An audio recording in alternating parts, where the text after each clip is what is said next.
आजच्या निकालाने हे स्पष्ट केलं आहे की संपूर्ण महाराष्ट्र हा नरेंद्र मोदीजींच्या पाठीशी आहे आणि मोदीजींनी जो नारा दिला होता, एक है तो सेफ है, महाराष्ट्रातल्या सर्व समाजातल्या लोकांनी एकत्रित येऊन हा नारा यशस्वी केलेला आहे।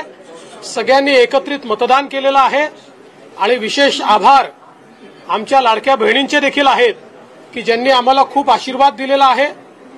यासोबत खऱ्या अर्थानं जो फेक नरेटिव्ह तयार करण्यात आला होता, त्या फेक नरेटिव्हच्या विरोधात लढणाऱ्या ज्या वेगवेगळ्या संघटना आहेत राष्ट्रीय विचारांच्या, त्या संघटनांचा विजय आहे आणि विशेषतः जे मतांचं ध्रुवीकरण करण्याचा प्रयत्न या महाराष्ट्रामध्ये महाविकास आघाडीने केला होता, त्याच्या विरोधात लोकांमध्ये जनजागृती करणारे आमचे विविध पंथांचे जे संत आहेत, त्यांचा देखील हा विजय आहे की ज्यांनी महाराष्ट्राला एक ठेवलाय। अशा सगळ्यांचा हा खऱ्या अर्थानं विजय आहे।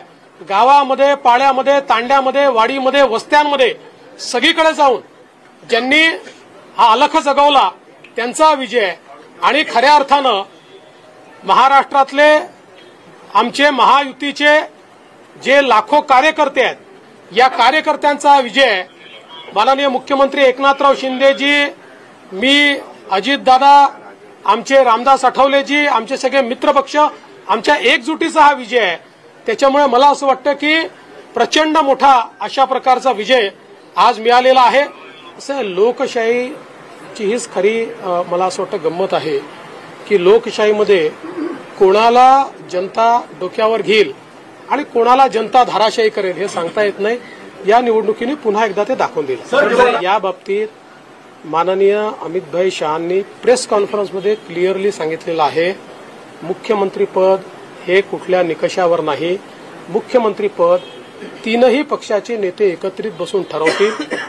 एकनाथराव शिंदेजी त्यांच्या पक्षाचे राष्ट्रीय अध्यक्ष आहेत, अजितदादा त्यांच्या पक्षाचे राष्ट्रीय अध्यक्ष आहेत आणि आमचे जे राष्ट्रीय अध्यक्ष आहेत त्यांना आमचं पार्लमेंटरी बोर्ड हे ऑथराईज करतं।